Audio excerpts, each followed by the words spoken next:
नमस्कार, मी केतकी जोशी. वाचू आनंदेमध्ये तुमच्या सगळ्यांचं खूप खूप स्वागत आहे. फराळ तर सुरू असेलच. जसं आम्ही तुम्हाला रोज हा दिवाळी अंकाचा फराळ देतोय, आज देखील आम्ही काही स्पेशल घेऊन आलेलो आहे. स्पेशल गेस्ट सुद्धा आपल्या सोबत असणार आहेत. पण आपण जर बघतोय तर दिवाळी अंक जे आहे ते खरोखर खूप जवळचे आहेत आपल्यावर आणि या दिवाळी अंकांवर मेहनत सुद्धा खूप घेतली जाते. त्या मानाने त्यांना कालावधी मात्र खूप कमी मिळतो आणि त्यामुळे वेळ कमी असतो, पण जास्तीत जास्त दिवाळी अंक वाचकांपर्यंत पोहोचावेत याच उद्देशानं नाशिकमध्ये दिवाळी अंकांचं प्रदर्शन भरवण्यात आलं. कुसुमाग्रज प्रतिष्ठान आणि युनिक फीचर्स यांच्या संयुक्त विद्यमानं कुसुमाग्रज स्मारकामध्ये हे प्रदर्शन सुरू आहे. अगदी विनोदापासून आरोग्यापर्यंत आणि साहित्यापासून फराळापर्यंत दिवाळी अंकांमध्ये किती वैविध्य आहे हे या प्रदर्शनात आल्यावर लक्षात येतं. या प्रदर्शनाच्या निमित्तानं 100हूनही जास्त दिवाळी अंक एकाच ठिकाणी वाचकांना उपलब्ध झालेत. हर प्रकारचे दिवाळी अंक आलेले आहेत, पण यातले काही जे दिवाळी अंक आहेत ते खास महिलांसाठीचे असतात. हे महिलांच्या विषयांना वाहिलेले असतात आणि महिलांमध्ये लोकप्रिय देखील असतात. अशाच एका अत्यंत लोकप्रिय अशा मासिकाच्या संपादक आज आपल्या सोबत असणार आहेत. माहेर या मासिकाच्या संपादक सुजाता देशमुख या आपल्या सोबत असणार आहेत पुण्याहून. खूप खूप स्वागत आहे सुजाताताई तुमचं या कार्यक्रमामध्ये. दिवाळीच्या खूप साऱ्या शुभेच्छा आपण देऊयात आणि या कार्यक्रमाला आपण सुरुवात करूयात, गप्पा मारायला सुरुवात करूयात. आपण बघतोय दिवाळी अंकांना महिलांचा वाचक वर्ग मोठा आहे. विशेष महिलांसाठी प्रसिद्ध केल्या जाणाऱ्या दिवाळी अंकांमध्ये मेनका आणि माहेर या अंकांना वाचकांची खूपच मागणी असते. पाहुयात यंदा या दिवाळी अंकांमध्ये काय विशेष आहे. वाचनाची आवड असणाऱ्या महिलांमध्ये लोकप्रिय असणारा दिवाळी अंक म्हणजे माहेर. यंदाचा दिवाळी अंक हा ललित लेखांच्या पलीकडे जात चहूबाजूंचा आढावा घेणार आहे. विंचू दंशावर प्रभावी औषध शोधल्यानं चर्चेत असलेले डॉक्टर हिम्मतराव बावस्कर हे वैद्यक क्षेत्रातल्या गैरप्रकारांबद्दलचा लढाई तितक्या जोमानं देतात. मेडिकल क्षेत्रात बदनाम झालेली कट प्रॅक्टिस थांबवण्याचा त्यांनी प्रयत्न केला. त्याबद्दलचं त्यांचं मनोगत वाचण्याजोगं आहे. या अंकातला सगळ्यात चांगला लेख आहे तो चिन्मय दामले यांचा सॅनिटरी नॅपकिन वापरणारा पुरुष या शीर्षकाचा हा लेख. तामिळनाडूच्या मुरुगनंतम या विलक्षण माणसाची गरीब महिलांना स्वस्त दरात सॅनिटरी नॅपकिन मिळावेत म्हणून त्यानं केलेली धडपड सलाम करण्याजोगी आहे. याशिवाय रमा माधव, फेम पर्णपेठे आणि आलोक राजवाडे यांच्या नाट्य प्रवासाबद्दलचा लेखही जमून आलाय. त्यासोबत शॉर्टकट फराळ हे सदर आजच्या नोकरदार महिलांना नक्कीच पसंत पडण्याजोगं आहे. मेनका या खास महिला वर्गाला डोळ्यासमोर ठेवून काढलेल्या अंकात यंदा आजची विवाह संस्था या विषयावर खास परिसंवाद आहे. बदलत जाणाऱ्या विवाहाच्या संकल्पना आणि भविष्यातली कुटुंब संस्था याचा आढावा या विभागात घेण्यात आलाय. छापा काटा या लोकप्रिय ठरलेल्या नाटकातील अभिनेत्री रीमा लागू आणि मुक्ता बर्वे यांची मुलाखतही वाचण्याजोगी आहे. खेळाडूंच्या आहाराबद्दल मार्गदर्शन करणारा डॉक्टर मालती कारवारकर यांचा लेखही चांगला आहे. एकूणच स्त्रियांबद्दलचे ठराविक विषय सोडून यंदाच्या अंकांनी अनेक वेगळ्या विषयांची दखल घेतली आहे. स्नेहल बनसोडे, IBN लोकमत, मुंबई. आणि आपण याच काही अंकांबद्दल बोलणार आहोत. सुजाता देशमुख आपल्या सोबत आहेत. सुजाता मॅडम, आपण बघतोय दिवाळी अंकांची खूप मोठी परंपरा आहे आणि यामध्ये महिला दिवाळी अंक सुद्धा भरपूर आहेत. महिला दिवाळी अंकांचं या परंपरेमध्ये काय स्थान आहे?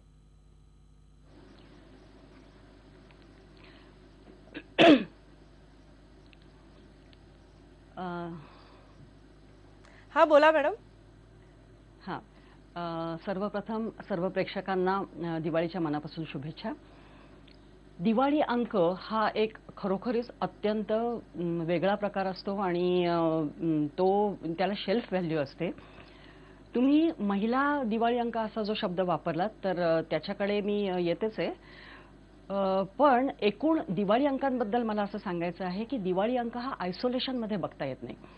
म्हणजे असं आहे की तुम्ही वर्षभर ज्यावेळी अंकांची मांडणी करता त्यावेळी तुमच्या मनामध्ये एक ढोबळमानानं काहीतरी आराखडा असतो आणि त्यावेळी विषय, लेखक हे सगळे ज्यावेळी तुम्ही ठरवत असता ते करत असतानाच दिवाळी अंकाचं रूप हे मनामध्ये एकीकडे आकार घ्यायला लागतं आणि ह्या एकूण 11 कड्यांमधला तो एक दिवाळी अंक हा एक आयसिंग म्हणतो आपण केकवरचं, असं ते असतं.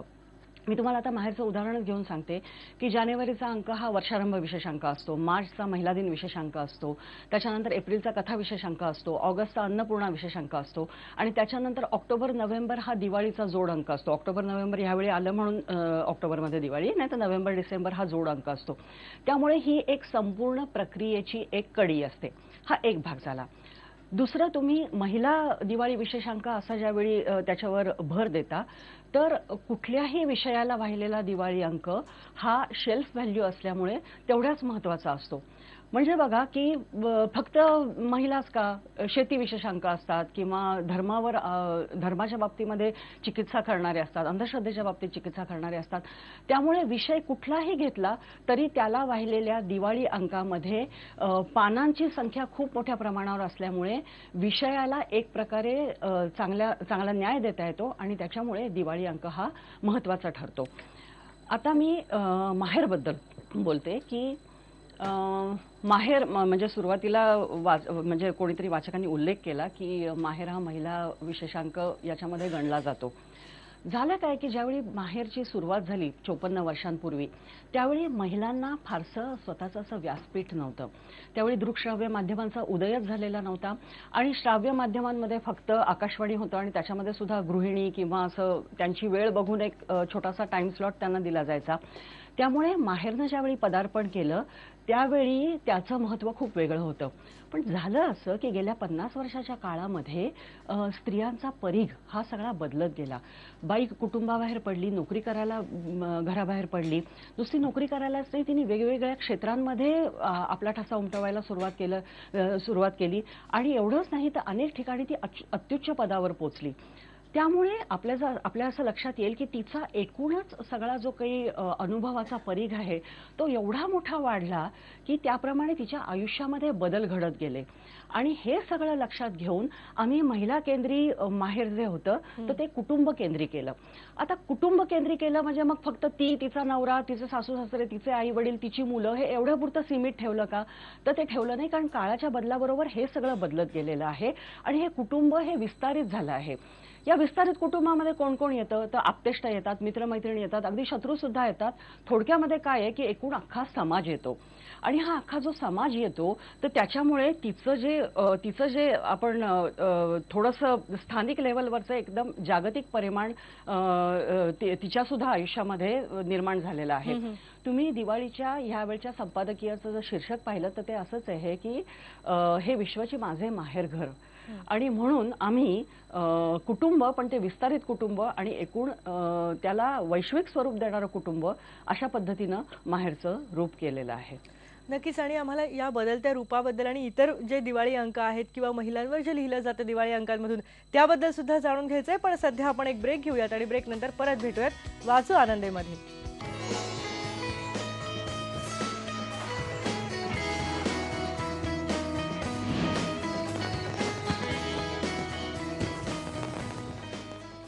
दिवाळी अंकांमध्ये महिला दिवाळी अंक आणि महिलांवर लिहिलं जाणारं साहित्य या विषयावर आपण आज बोलतोय. वाचू आनंदेमध्ये आपण पुढे बघणार आहोत की अनेक महिलांचे जिव्हाळ्याचे विषय घेऊन त्यावर काढला जाणारा अंक, अशी चार चौघीची ओळख आहे. पण यावेळच्या चार चौघीच्या दिवाळी अंकामध्ये या पलीकडे जाऊनही बरंच काही आहे. काय काय आहे चार चौघीच्या अंकामध्ये ते आपण बघूयात. 21व्या शतकातले टेक्नोवर्ल्ड ही एक संकल्पना यामध्ये मांडली आहे. पण स्वभावाला औषध नाही यावर विशेष परिसंवाद आहे आणि त्यामध्ये डॉक्टर सुलभा सुब्रमण्यम यांनी व्यक्ती, वल्ली आणि शेख चिल्ली, एकला चलो रे, भावनांच्या हिंदोळ्यावर, भीत्यापाठी ब्रह्मराक्षस अशा नावांखाली लेख लिहिलेले आहेत. आपलेच स्वभावाचे अनेक कंगोरे दाखवणारं. त्याचप्रमाणे डॉक्टर सतीश नागरगोजे यांचा आरशात पाहताना, संशय पिशाच्च, विक्षिप्त माणसे, माय नेम इज किंग, कुरुक्षेत्र ते तीर्थक्षेत्र असे लेख आहेत.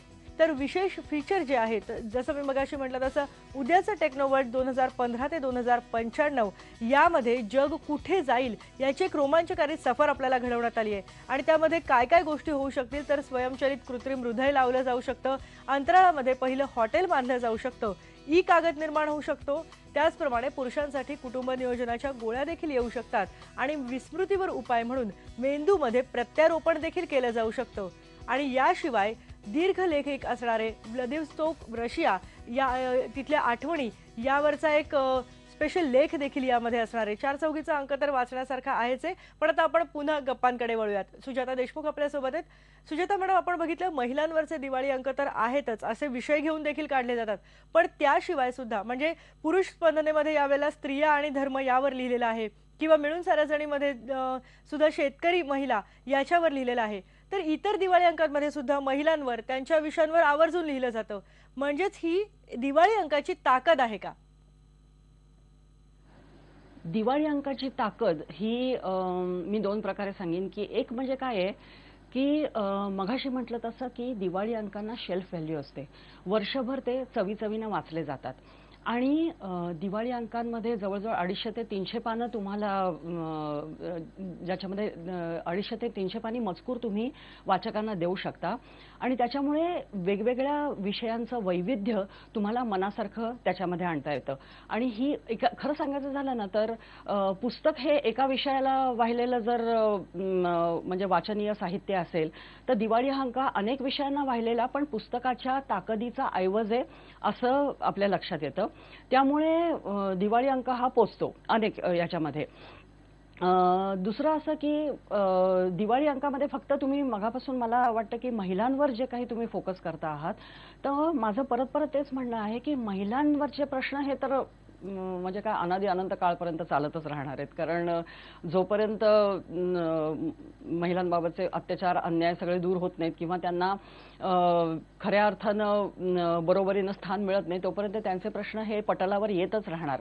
पण मला असं वाटतं की जसं आम्ही माहेरमध्ये बदल केला की कुटुंबाला आम्ही महत्त्व दिलं, कारण हे महिला फक्त अशी आयसोलेशनमध्ये बघता येत नाही. महिला ही कुटुंबाचा एक अतिशय महत्त्वाचा घटक असते आणि पुरुष हा तिच्या बरोबरीनं जर बदलला तर खरं सांगायचं झालं तर आपल्याला अभिप्रेत असलेला बदल हा घडून येणार आहे. आणि त्याच्यामुळे स्त्रियांच्या प्रश्नांच्या बरोबरीनं माहेरमध्ये इतर विषयांवरचे तेवढेच ताकदीचे लेख, कथा हे आम्ही सतत देण्याचा प्रयत्न करत असतो. नक्कीच मॅडम, वेगवेगळे विषय तर येतात, पण आपण जर बघितलं गेल्या काही वर्षांमध्ये सौंदर्य असेल किंवा आरोग्य असेल किंवा महिलांवरचे अत्याचार असेल, हे सोडून सुद्धा अनेक महत्त्वाचे विषय या मध्ये आलेले दिसतात. जसं कथा स्पर्धा माहेरची आहे, या कथा स्पर्धांमध्ये देखील अनेक वेगळ्या कथा यावेळेला आपल्याला वाचायला मिळत आहेत. तुम्ही काय सांगाल, या कथा स्पर्धांमधून कशा प्रकारच्या कथा आता येत आहेत? कथा स्पर्धेच्या बाबतीत मला असं वाटतं ही एक मोठी परंपरा आम्ही पुढे चालू ठेवलेली आहे आणि कथा हा जो काही वाङ्मयाविष्कार आहे तो अत्यंत ताकदीचा असतो. म्हणजे मला काही वेळा लोक म्हणतात ना की कथा फार सहजपणे लिहिली जाते, तर ते तसं नाहीये. कारण नुसतीच प्रसंगांची नाही, प्रसंगांचं वैविध्य, त्याच्यानंतर भावनिक नात्यांची गुंतागुंत, अनेक प्रश्न हे असे निवडकपणे वेचून काढून ते इतक्या ताकदीनं एवढ्या कमी शब्दात मांडणं, हे ही जी कथांची ताकद आहे ती अतिशय अवघड आहे. आणि मी असं म्हणेन की कथा हा कलाविष्कार जो आहे तो थोडासा बॅकफूटवर गेलेला आहे आणि तो टिकावा आणि तो वृद्धिंगत व्हावा यासाठी मेनका प्रकाशन आणि विशेषतः माहेरचा हा खारीचा वाटा आहे असं मी मानते आणि त्याच्यामुळे कथा स्पर्धा या आम्ही घेतच असतो. कथा खरं सांगू का इतक्या वेगवेगळ्या प्रकारच्या जॉनरच्या येत असतात. फक्त काय येत नाही मी ते तुम्हाला सांगते की अतिशय चांगल्या पद्धतीनं राजकीय भाष्य करणाऱ्या किंवा खूप ताकदीच्या विनोदी कथा अशा फारशा येत नाहीत. आणि दुसरं म्हणजे रत्नाकर मतकरीन इतकं ज्याला आपण भयकथा किंवा कथा या सुद्धा फार मोठ्या प्रमाणावर येत नाहीत. पण हे एवढे जर 4 विषय बाजूला ठेवले तर अतिशय वेगवेगळ्या जॉनरच्या कथा या येत असतात. आणि मला विशेष करून सांगायचं असतं की ही गोष्ट आहे की मला जो प्रतिसाद मिळालेला आहे, माहेरला जो प्रतिसाद मिळतो आहे किंवा मेनका प्रकाशनाला जो प्रतिसाद मिळतो आहे, तो 20 पासून ते पार 80 पर्यंतच्या लेखकांचा आणि वाचकांचा प्रतिसाद. नक्कीच मॅडम, मला याच प्रतिसादाबद्दल तुम्हाला संपादक म्हणून काय वाटतं हे विचारायचं आहे. पण पुन्हा एक आपण वाचू आनंदेमध्ये ब्रेक घेतोय. ब्रेक नंतर परत भेटूयात.